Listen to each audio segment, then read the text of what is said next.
لا تعداد بے حد و بے حساب بے شمار درود و سلام امام الانبیاء سید الانبیاء خاتم الانبیاء جناب محمد الرسول اللہ صلی اللہ علیہ وسلم کی ذات گرامی پر۔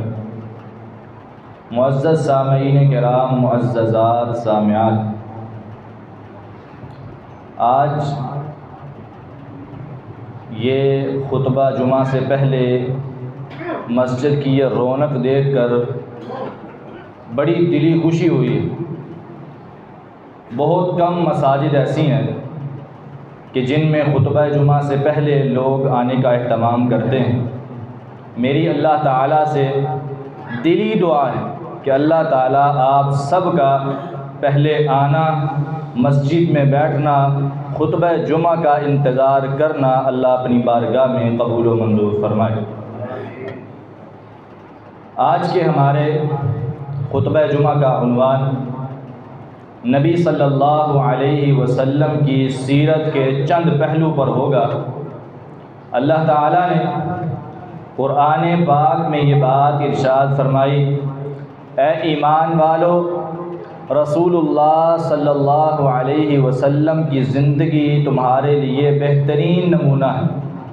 تم اپنی زندگی گزارنے کے لیے اگر چاہتے ہو کہ بہترین زندگی گزارو اور تم آخرت میں اللہ کی جنت کے مہمان بن جاؤ، تو اس کے لیے ضروری ہے کہ تم نبی صلی اللہ علیہ وسلم کی زندگی کو فالو کرو، نبی علیہ السلام کی زندگی کو سامنے رکھتے ہوئے تم اپنی زندگی گزارو۔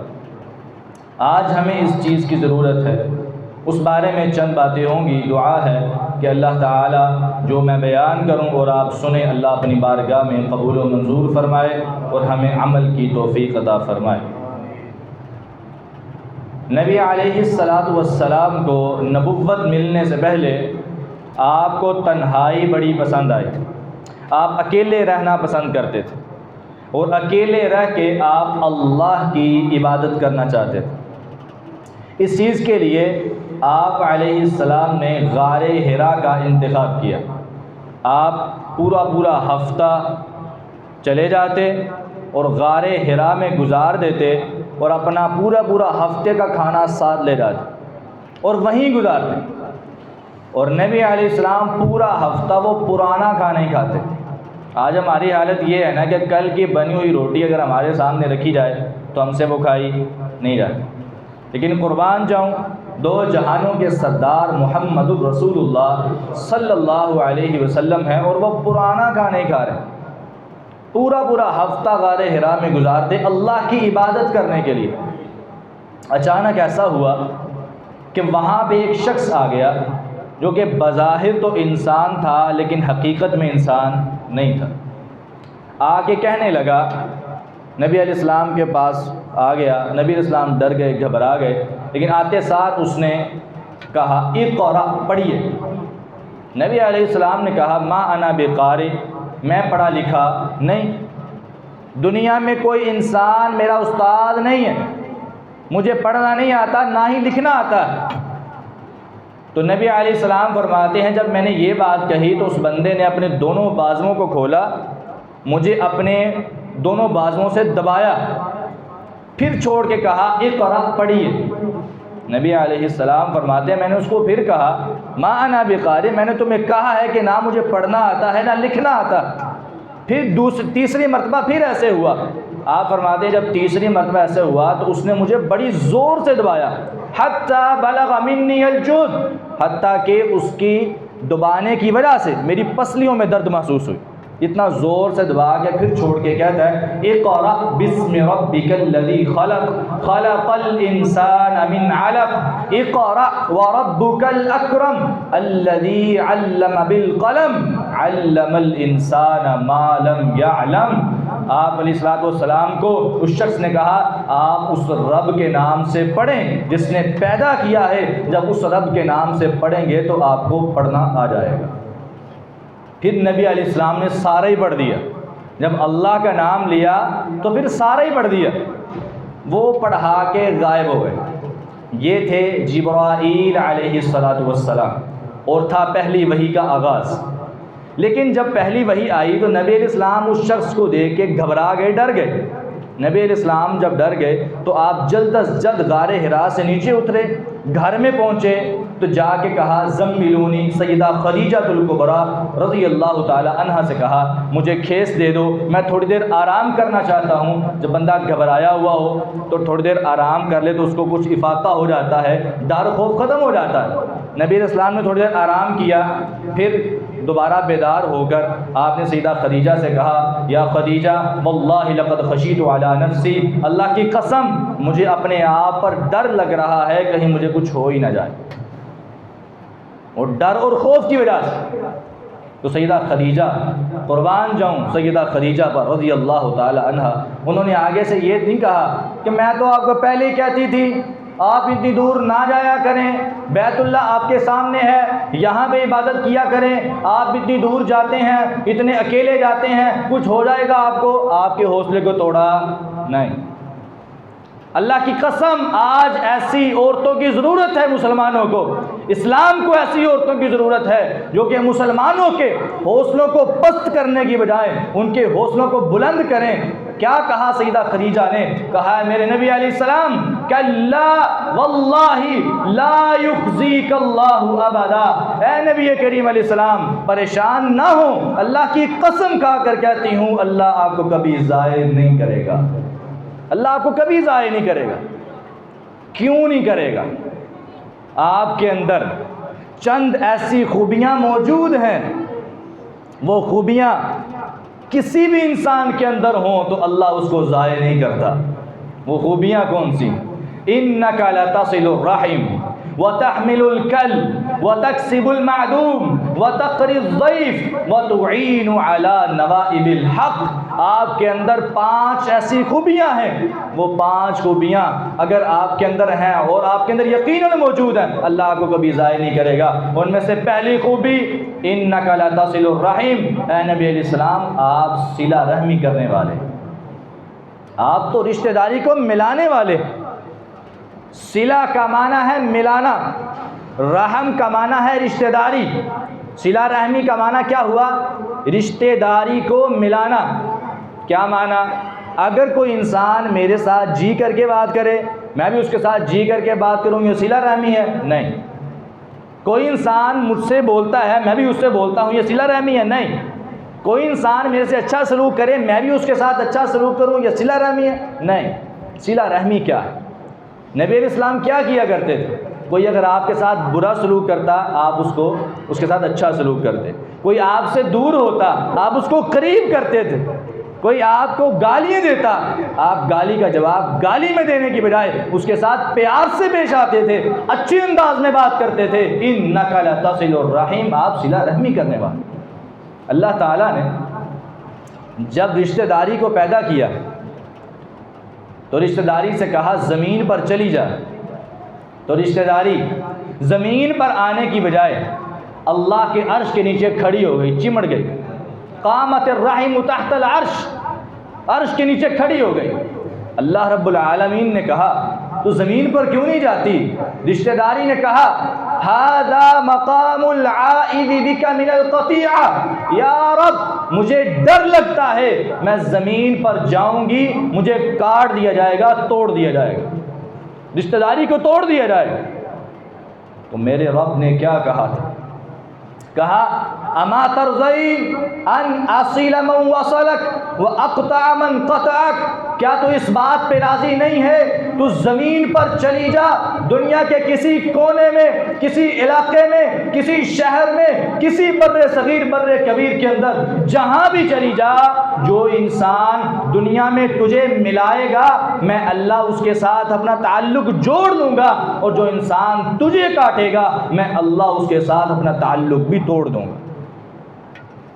آج ہم بڑے آرام سے کہتے ہیں میرا تیرے بغیر گزارا ہے، میں تجھ سے لے کر نہیں کھاتا، تیرے بغیر بھی میں زندہ رہ جاؤں گا، تیرے بغیر میں مر نہیں جاؤں گا، میں تجھ سے لے کر نہیں کھاتا، میں آزاد ہوں۔ یہ ساری چیزیں بالکل سچ ہیں۔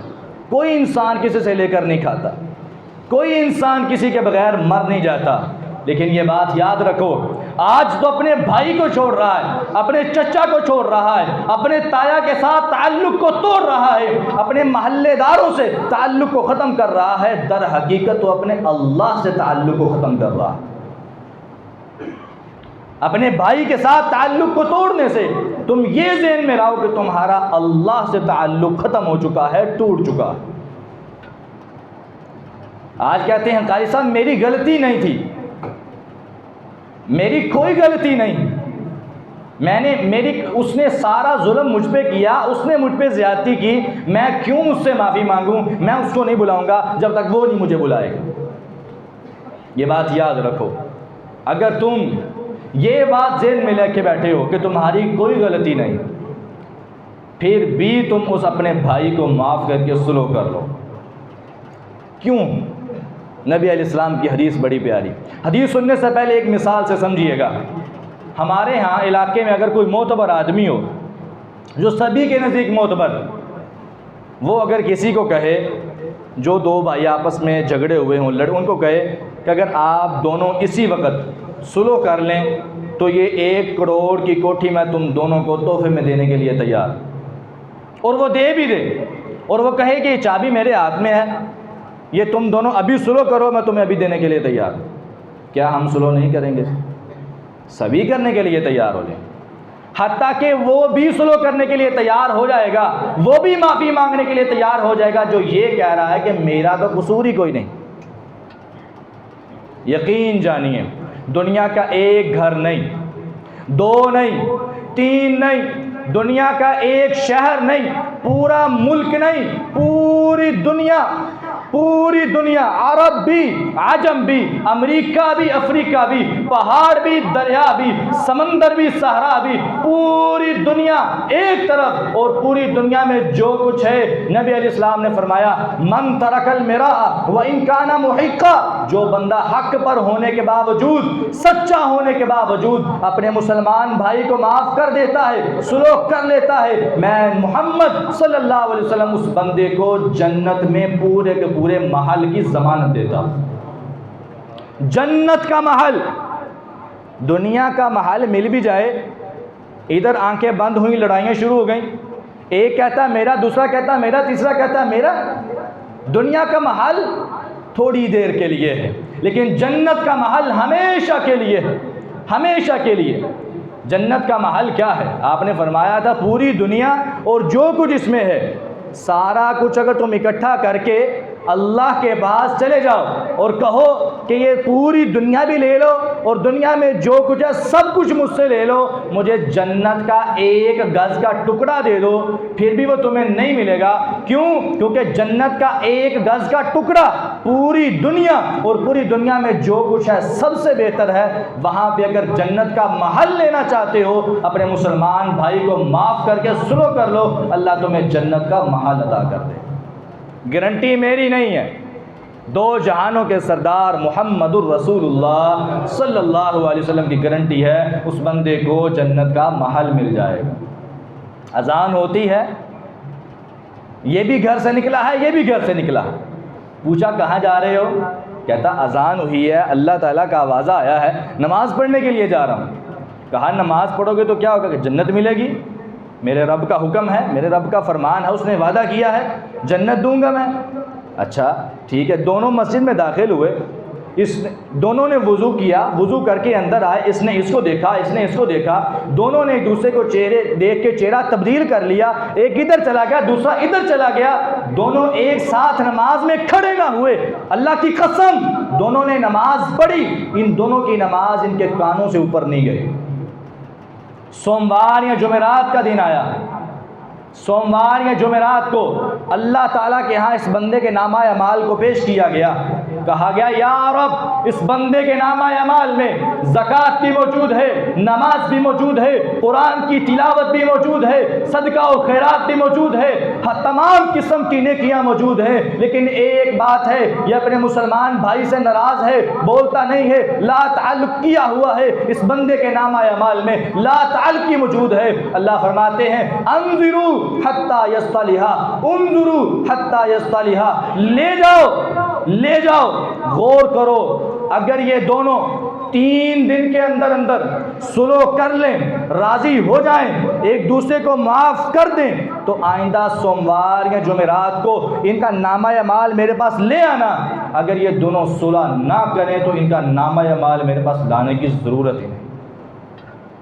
ان دونوں کے نامہ اعمال کو قبول ہی نہیں کیا جاتا۔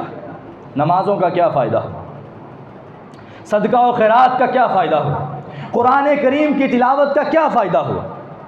صرف ایک چیز، اگر آج ہم ایک دوسرے کو معاف کر کے معمولی سی غلطیاں، چھوٹی چھوٹی غلط فہمیوں کی وجہ سے 20 سال ہو چکے ہیں بلانا چھوڑ دیا ہے، ایک ہی مسجد کے نمازی ہیں، ایک ہی صف کے نمازی ہیں، بولتے نہیں ہیں۔ یہ کیا ہے؟ انا ہے، اپنی آکڑ، اپنا تکبر، اپنا فخر، اس وجہ سے ایک دوسرے کو بلانا نہیں۔ یہ ساری چیز یہاں پہ رہ جائے گی اگر تمہارے ساتھ جائے گا تمہاری صلہ رحمی اور تمہارا نامہ اعمال جائے گا۔ جنت کے خواب ہم سب دیکھتے ہیں، لیکن نبی علیہ السلام نے فرمایا، صحیح بخاری کی روایت، لا يدخل الجنت قاطع، قطع تعلقی کرنے والا بندہ کبھی بھی جنت میں داخل نہیں ہو سکتا۔ اللہ تعالی ہمیں صلہ رحمی کی توفیق عطا فرمائے۔ نبی صلی اللہ علیہ وسلم نے کتنی کو لا تعلقی کی تھی؟ آپ علیہ السلام پر مکے والوں نے تھوڑے ظلم نہیں کیے، بے انتہا ظلم کیے۔ کون سا ایسا ظلم ہے جو مکے والوں نے اللہ کے نبی پر نہیں کیا؟ ہر قسم کا ظلم۔ لیکن اس کے باوجود کیا ہوا؟ ایک وقت آیا اللہ کے نبی پر مکے والوں پر قحط سالی آ گئی، مکے والوں کے جانور بھوک سے پیاس سے مرنا شروع ہو گئے۔ مکے والوں سب نے مل کر یہ فیصلہ کیا کہ ایک قاصد کو بھیجو اللہ کے نبی کے پاس، اس کو کہو کہ وہ اپنے رب سے دعا کر دے، اگر وہ دعا کرے گا تو بارش نازل ہو جائے گی۔ پتہ تو ان کو بھی تھا۔ قاصد آیا مدینے میں، آ کے کہنے لگا ہمارے ہاں قحط سالی ہے، دعا کر دو اللہ بارش نازل کر دے۔ نبی علیہ السلام نے اپنے صحابہ سے کہا، میرے صحابہ آج مجھے ان کا ہر ایک ظلم دوبارہ یاد آ گیا ہے، انہوں نے کس طرح مجھ پر ظلم کر کے مجھے مکے سے نکالا۔ حضرت بلال رضی اللہ تعالی عنہ کو تبتے کوئلوں پہ لٹا کے ان پر ظلم کیا، سیدہ سمیہ کے 2 ٹکڑے کر دیے گئے، حضرت خباب اور خبیب کو سولی پر لٹکایا گیا، میرے سامنے میرے تمام صحابہ پر ظلم کیے گئے۔ آج بتاؤ میں ان کے ساتھ کیا سلوک کروں؟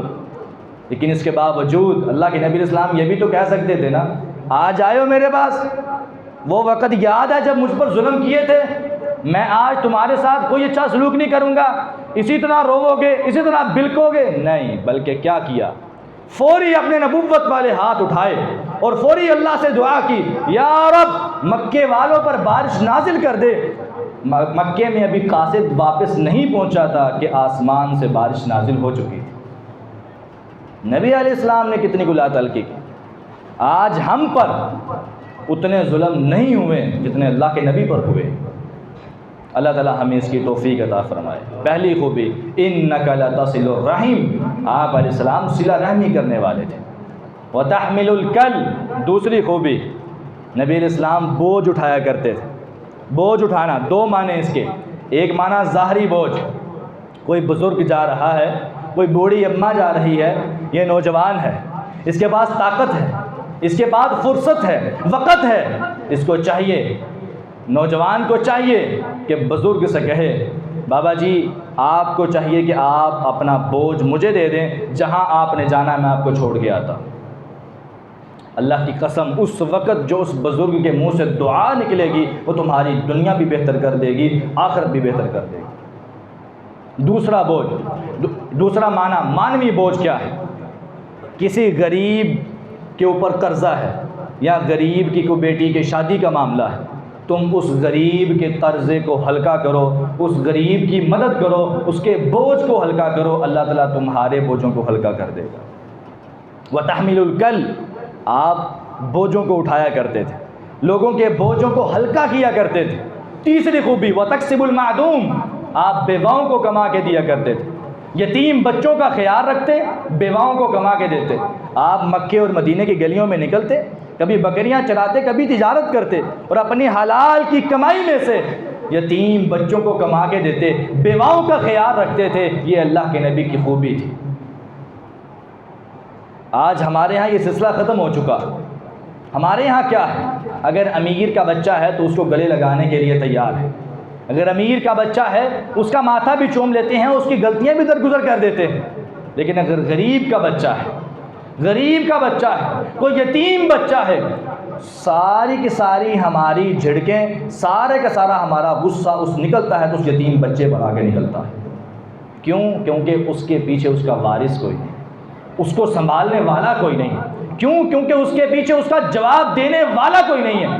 یہاں پہ پتہ ہے نا کہ اگر کسی امیر کے بچے کو کچھ کہا، فوری اس کا باپ آ جائے گا، فوری اس کا چچا آ جائے گا، اس کا تایا آ جائے گا، آ کے مجھ کے اوپر چڑھائی کر دے گا اور مجھے پوچھے گا، وہ بھی مجھ پر سارا ظلم کرے گا۔ یہ سارا کچھ پتہ ہے، لیکن یتیم بچے کے بارے میں پتہ ہے اس کے پیچھے آنے والا کوئی نہیں ہے۔ سارے کے سارا غصہ ہم نکالتے ہیں تو یتیم بچے پر نکالتے ہیں۔ یہ ساری کی ساری تعلیم اسلام کے خلاف۔ نبی علیہ السلام نے کیا کہا؟ فرمایا الساعی علی الارمل والمسکین کالمجاہد فی سبیل اللہ۔ ایک انسان اپنی جان کو ہتھیلی پہ رکھ کر، کاروبار کو چھوڑ کر، جائیداد کو چھوڑ کر، خاندان کو چھوڑ کر، ہر چیز چھوڑ کر نکلا، میدان جہاد میں گیا، کافروں کو مارا، کافروں کو قتل کر کے لڑتے لڑتے شہید ہو گیا۔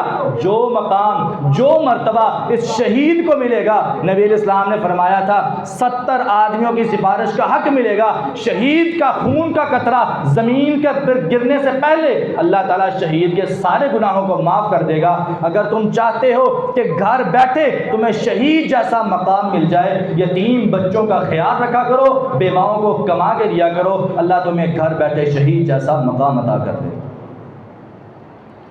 شہید جیسا مقام، شہید جیسا مرتبہ چاہتے ہو، یتیم بچوں کے ساتھ پیار کیا کرو، بیواؤں کو کما کے دیا کرو، اللہ تعالیٰ موت بڑی عظیم دے گا۔ کبھی ایسا کرنا، کبھی ایسا کرنا، کسی یتیم بچے کو بلا کے دیکھنا، اس کو بلا کے اپنے پاس بٹھانا اور پیار سے، محبت سے اس سے پوچھنا، اے بیٹے سکول جاتے ہو؟ جی چچا جاتا ہوں۔ بیٹا تمہیں بیگ کیسا چاہیے؟ تمہیں یونیفارم کیسا چاہیے؟ تمہیں شوز کیسے چاہیے؟ دیکھنا پھر اس کے دل میں کیا کیا ارمان۔ پھر تمہیں پتہ چلے گا کہ تمہاری بیٹیاں کیا کیا تمنائیں کرتی ہیں، پھر تمہیں پتہ چلے گا تمہارے بیٹے کیا کیا چاہتے ہیں اور یتیم بچے کے دل میں کیا کیا خواہشیں۔ آج وہ جب دیکھتا ہے سکول جا رہے ہیں، ہر بچے کو دیکھتا ہے کہ اس کا یونیفارم ایسا ہے، اس کا بیگ ایسا ہے، اس کے شوز ایسے ہیں، وہ سارا کچھ دیکھنے کے باوجود چپ کر جاتا ہے، خاموش ہو جاتا ہے، کسی کو کہہ نہیں سکتا۔ کیوں نہیں کہہ سکتا؟ اس کو پتہ ہے ان تمام بچوں کی ضروریات کو پورا کرنے والا موجود ہے، لیکن میری ضروریات کو پورا کرنے والا آج قبرستان میں سو رہا ہے۔ وہ بیچارہ کسی کو کہہ نہیں سکتا، اندر ہی اندر روتا رہتا ہے۔ اگر ہم اس بچے کی کیفیت کو نہیں سمجھیں گے، قیامت کو ہم جواب دیں۔ یتیم بچوں کا خیال رکھنا، بیواؤں کو کما کے دینا بہت بڑی عظمت کا حامل ہے۔ ایک بہت ہی پیارا واقعہ سمجھانے کے لیے عرض کرتا ہوں۔ حضرت عبد المالک مجاہد حفظہ اللہ تعالی بہت بڑے عالم دین ہیں، ریاض میں رہائش ہے اور دنیا کے تقریباً ہر ملک میں ان کی کتابوں کی دکان ہے، دارالسلام کے نام پر، عبد المالک مجاہد ان کا نام۔ انہوں نے کتاب لکھی دعاؤں کی قبولیت کے سچے واقعات۔ اس میں ایک واقعہ لکھا، یہ واقعہ مکے اور ریاض کے درمیان پیش آیا۔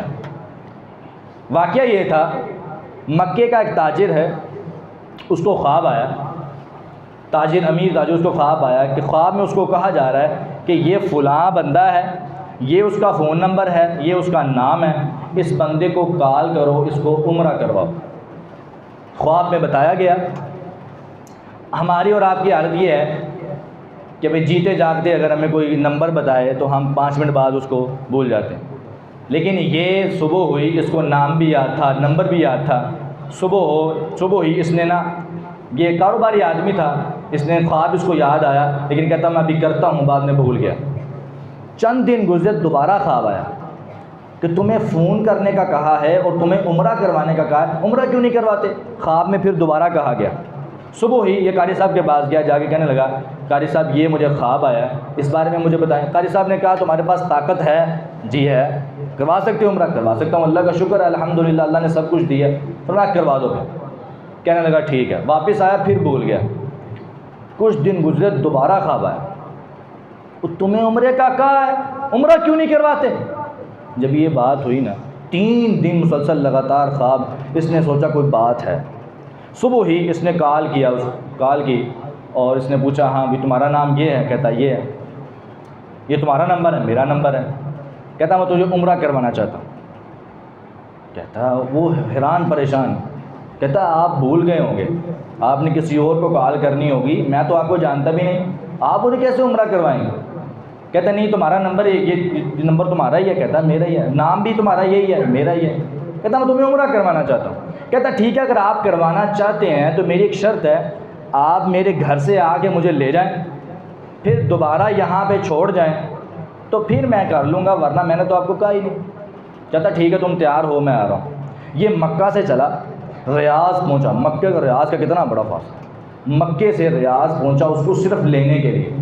اس نے راستے میں سوچا بڑا کوئی بزرگ ہوگا، سفید داڑھی والا، ماتھے پہ محراب ہوگا، نمازیں پڑھتا، نمازی بندہ، دعائیں کرتا ہوگا، تو اللہ تعالیٰ نے اس وجہ سے خواب آیا۔ ایسی کوئی بات نہیں تھی۔ وہاں پہ پہنچا نا، جب اس کو دیکھا کہنے لگا اس کو عمرہ کروانا۔ عام سا بندہ تھا تو کبھی کبھار نمازوں میں بھی سستی کر جاتا، تو دیکھ کے نا بڑا حیران ہوا، کہتا اس کو عمرہ کروانا؟ کہتا ہاں تمہارا نام؟ جی میں۔ بیٹھو۔ اس کو نا بٹھا کے جب مکہ میں پہنچا تو جب بندہ مومن جس کی حسرتیں ہوں بیت اللہ کو دیکھنے کی، جب اس کی پہلی نگاہ بیت اللہ پہ پڑتی ہے تو بے اختیار آنکھوں سے آنسو آتے ہیں۔ یا رب، میرے جیسا انسان ایسی جگہ پہ کھڑا ہے جہاں پہ ہمیشہ تیری رحمت برستی ہے۔